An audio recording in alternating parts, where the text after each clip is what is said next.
So again, we're in a section on Noach, Perek Yud, the 10th chapter, Pasuk Beit, the 2nd verse. B'nai, sons of. This is a munach. So a munach has a straight line and then a line underneath. So what this is telling us is that it's separate out from the concept that's come before and moving sharply forward into what's going to go after. So generations of sons of Noach are to be enumerated by their genealogical sequence in relation with the beginning of the previous sentence, as indicated by the shape of the reading mark. So what we're saying here is we're going to go through the genealogy now of each of the sons of Noach, and they're separate in their own ways from the way that we defined Noach.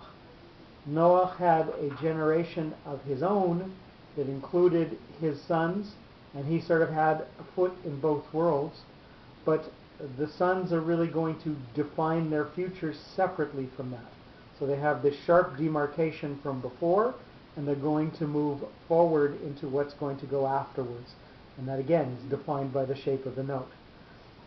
Yefet, number 2, this is a katon. So a katon, it's a little hard actually to see in the print here, but this is 2 dots on top of the yud there.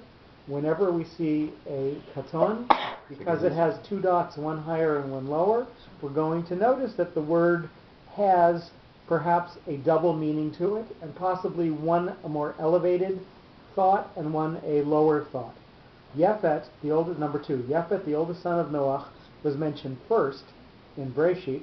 He inherited from his father ingenuity in construction and order, which was distributed among his children, and even more pronounced in later generations, as indicated by the Mishnah, Ma ben Talmideim shel Avraham Avinu. So the Mishnah talks about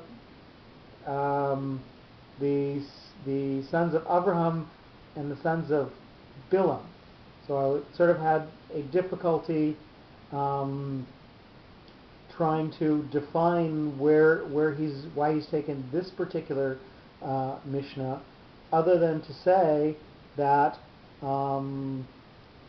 there are certainly elements of earlier on that are closer to the source, that might be more elevated than elements of later generations, which perhaps are more degenerate or don't have exactly the closeness to the source that the previous generations had.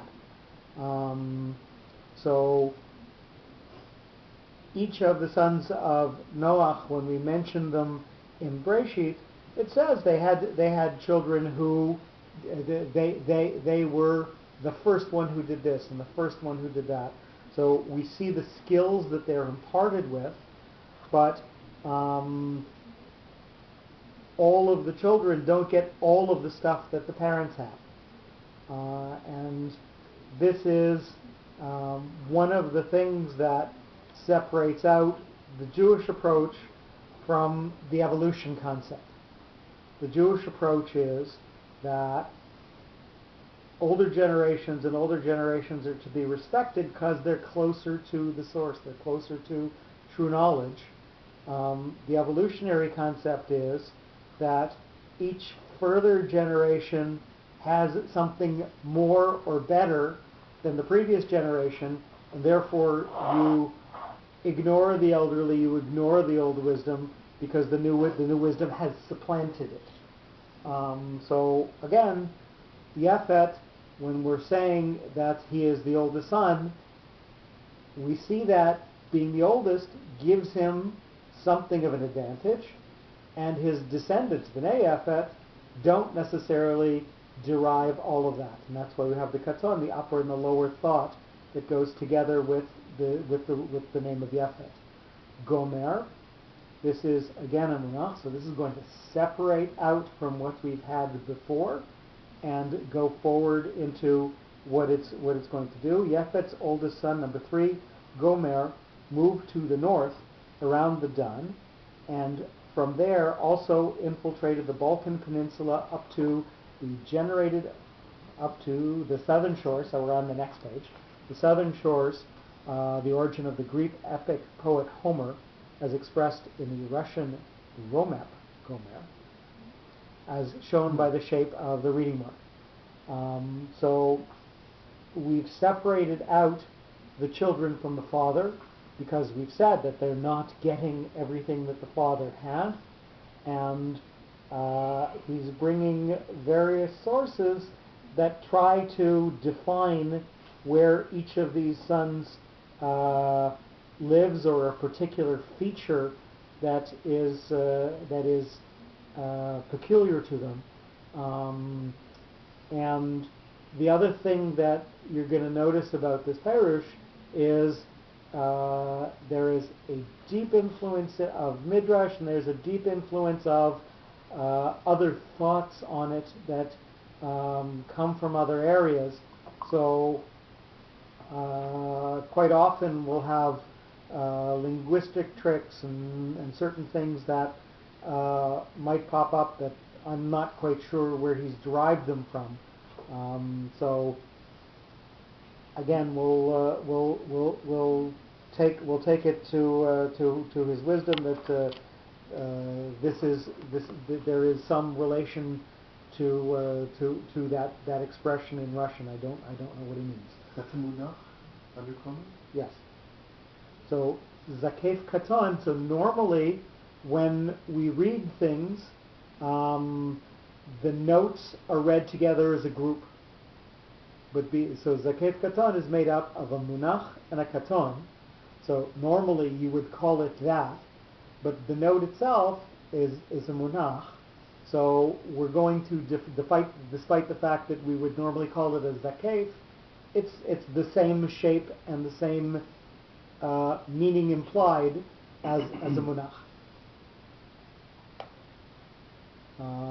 Separate from the features of the parish that define each note and each word to have that individual meaning, sometimes we'll have side notes that he's included that also tell us of things in combination that aren't necessarily defined by this drush.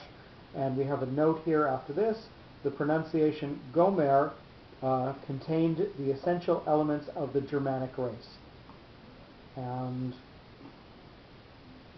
again, I don't know what he's implying here. I think it's the sound. I think German, Gomer. Well, yeah, Germania or Germania has Limon Ben Reish. Okay, so agreed, because the same letters are there, then he derives that might be a connection. I think that the last letter of that word Romet is pronounced R. I think. Okay. Like CCP. So Yeah, SSR. SSR. Yeah. And G is as good as H. I don't get the H. So home. It's probably.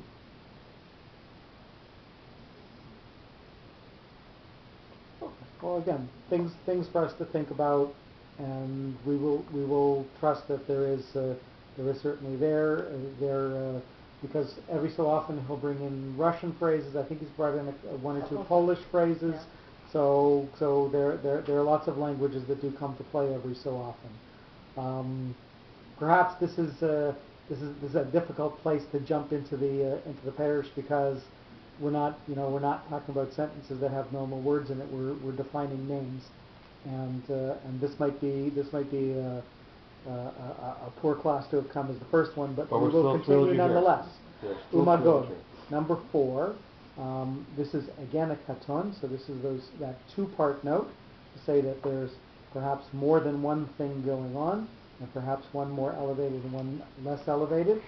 Number 4. Some of the western part of Asia Minor, part of the Turkish peninsula, was settled by other descendants of Yafet and Magog.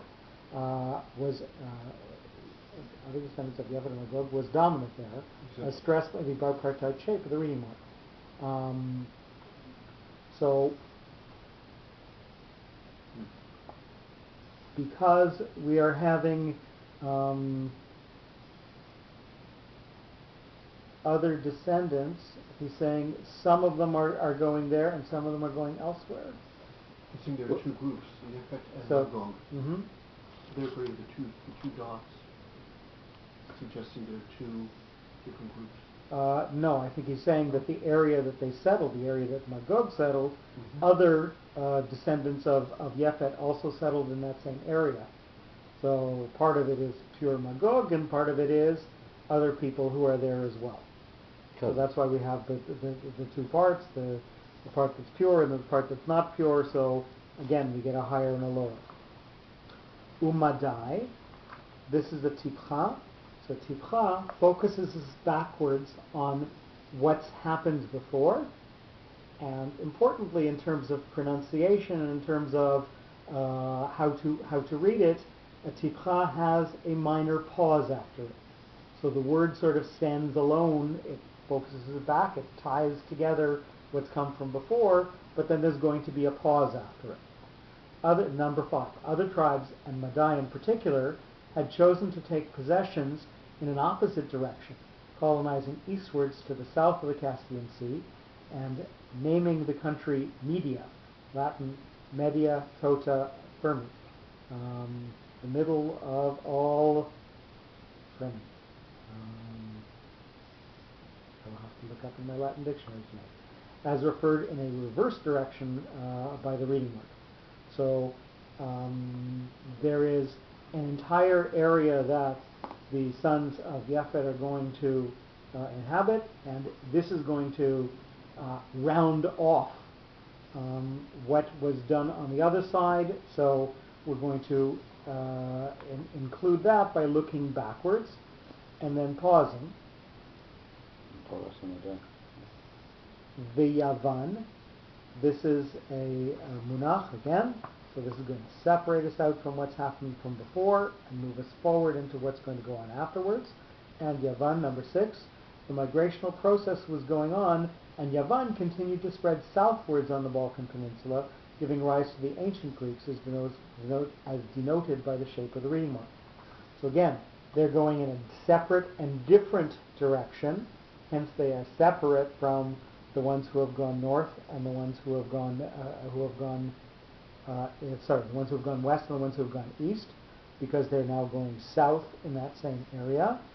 And again, the separation is defined by the Munach. And we have a second note here. The Hebrew name for Greece is Yavan, and the personal name Ivan is connected with Greek Orthodox. So Yavan and Ivan, and despite the fact that Ivan is a Russian name, we see that the definition of them going into the Balkans and defining part of the Greek Empire, but also the Greek part of the Russian Empire is perhaps of historical significance and perhaps of influential significance when we talk about how biblical derivations will lead to further influences on cultures. Vituval. This is an etnachta. Etnachta comes in the middle of a sentence. It tells us that you're going to get some stability because the note itself has that rounded, very stable base, and perhaps with something elevated, something pointed up from that stable base. So that's what an etnachta is going to tell us.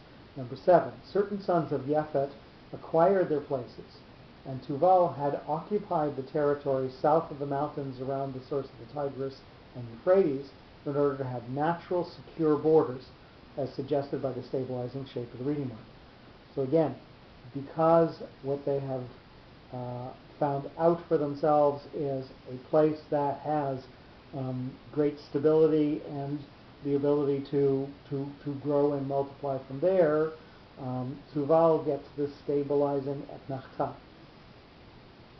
Umeshach, again with the tipcha, so this is going to focus us back on what's come from before. It's going to look back to the other sons, or perhaps even back to Yefet. and it's going to pause slightly afterwards.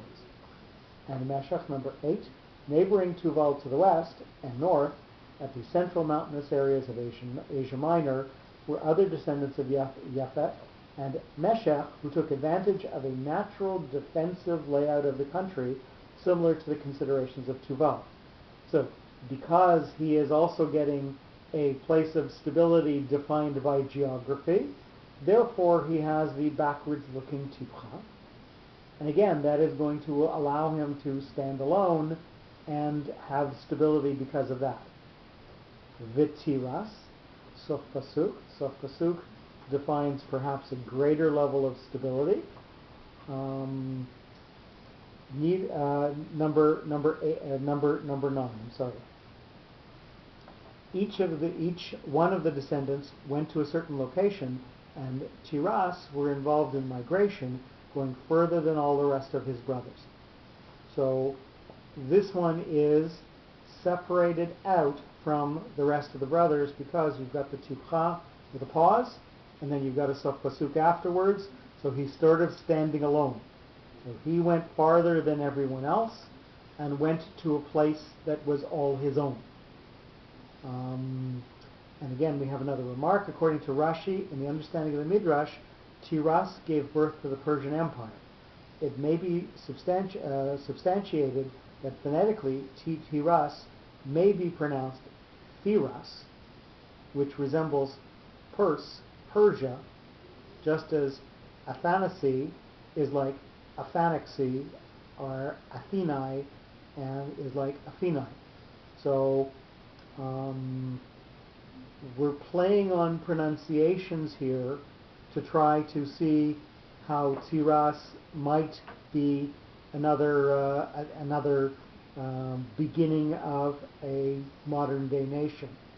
However, by another view, Tiras may be related to Etruscans, main city Tarquini in central Italy, Etruria, the fusion of northern element deriving from Gomer with the southern component of Yavan, gave the contrasting orientation between Sparta and Athens of ancient Greece. So again, based on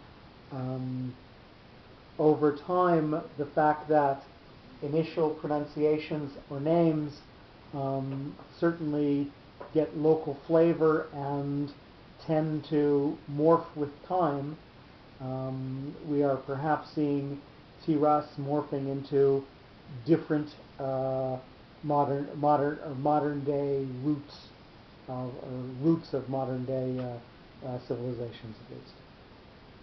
At the end of each sentence, we read it out loud to try to tell us the way that the pauses have influenced the text.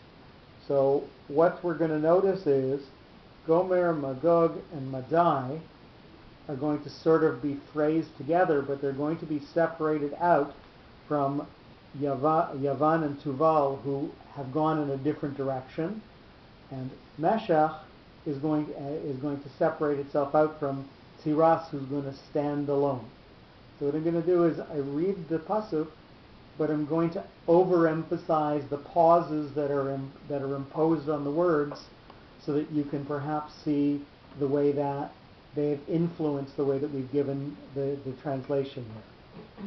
B'nei Yafet, Gomer Umagog Umadai, V'Yavan V'Tuval, Umeshech V'Tiras. We are on page 101, Pasuk Yud, Perek Yud, Pasuk Gimel, 10:3. Uvnei, Tipcha, and the sons of, number 1.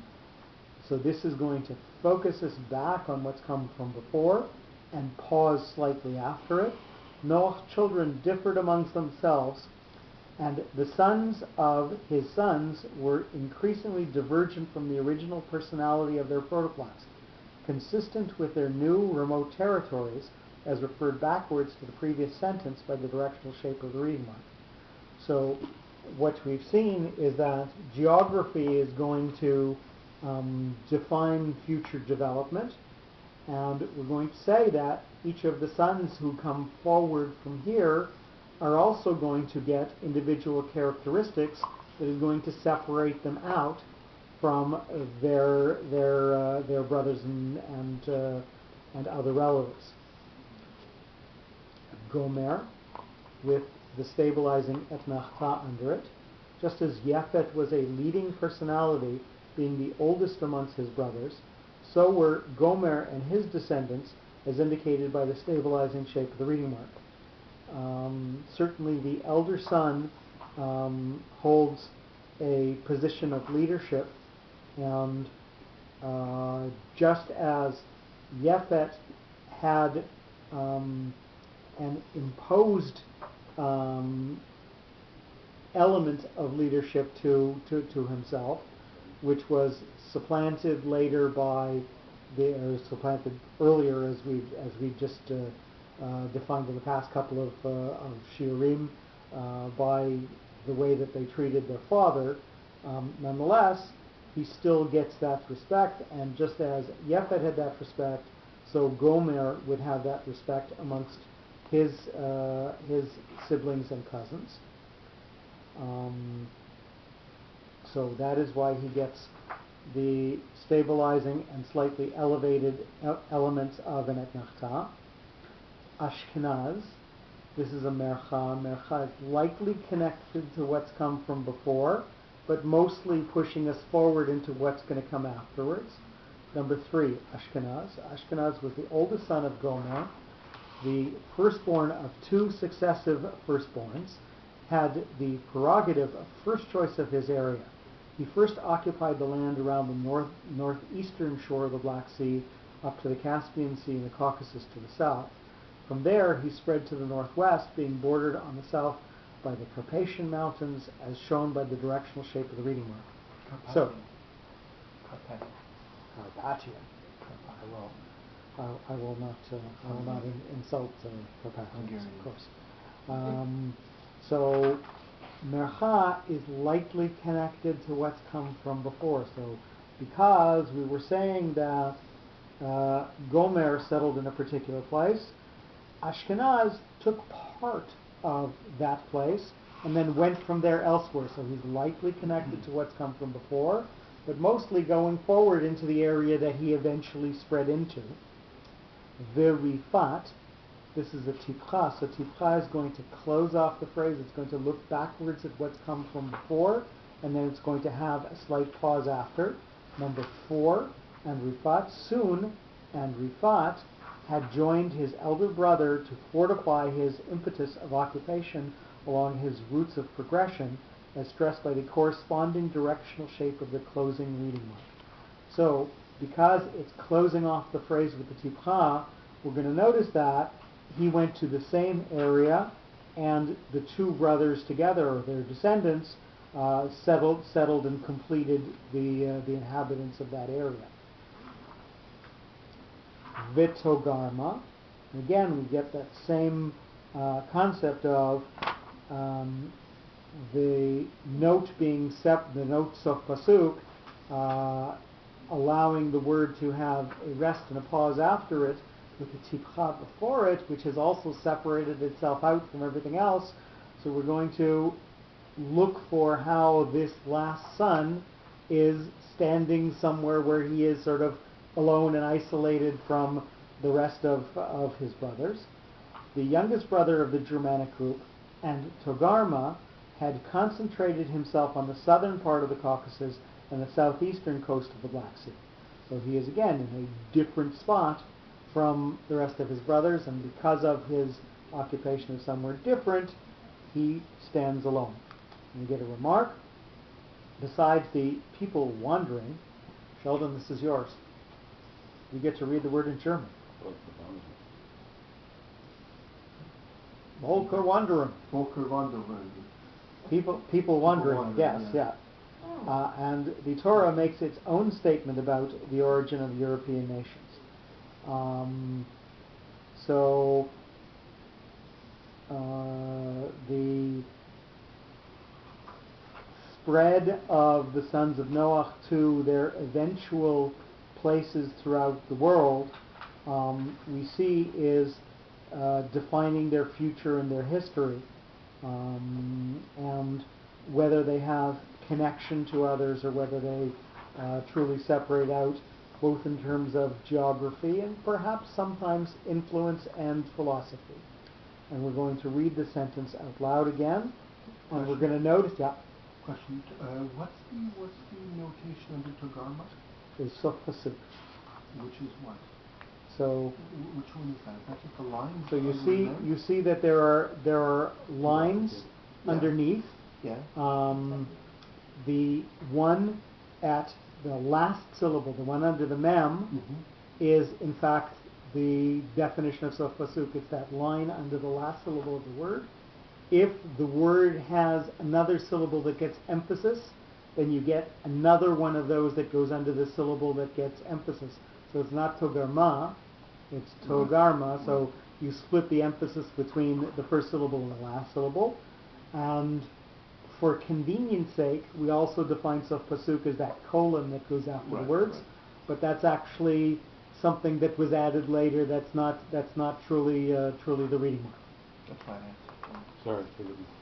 That's okay. No, it's a good question. So we were there. We did that already. And we are going to read the sentence out loud. And what we're going to notice when we read it out loud is that first concept that we mentioned when we talk about Uvenei and the sons of. We're going to tie that to what's come from before. That each of the sons is going to define his personality and his future based on his geography, but that concept is going to be separated out from the actual children. The children are going to define their own reality, but we're going to say this concept that they all become different things because of where they settle is applicable to all of them, so it's going to stand alone. And again, because of the Tipcha after Rifat, Togarma is going to stand alone as well. So we're going to overemphasize the pauses as we read it. Uvenei, Gomer, Ashkenaz v'Rifat, v'Togarma. And we are now on the bottom of page 102, Bereshit Yud, Pasuk Daled, Genesis 10, sentence 4. One more question. Mm-hmm. Merchat Yipcha. Yep. They don't have a relationship to each other at all? So they have a relationship in that one sweeps forward, Mercha sweeps forward into what's going to come afterwards, and Tipcha looks backwards at what's come from before and ends a phrase. But you can have Mercha followed by other notes, and you can have Tipcha standing alone. So each of them gets a separate concept attached to the word that is assigned to it. So even though they are often phrased together, they are not always phrased together. So they do stand alone, at least in terms of the way that we're going to define them with this drush. So this is not a pshat. This is not, this is certainly an implication that is there by hint, but not there explicitly. So when you read the notes together, the way that you would read them out loud, the notes actually define the pshat. So when you get Merchat Yipcha Sof Pasuk, then that phrase stands alone, and when you look at a sentence and you want to know what the pshat is, you follow the notes. I'm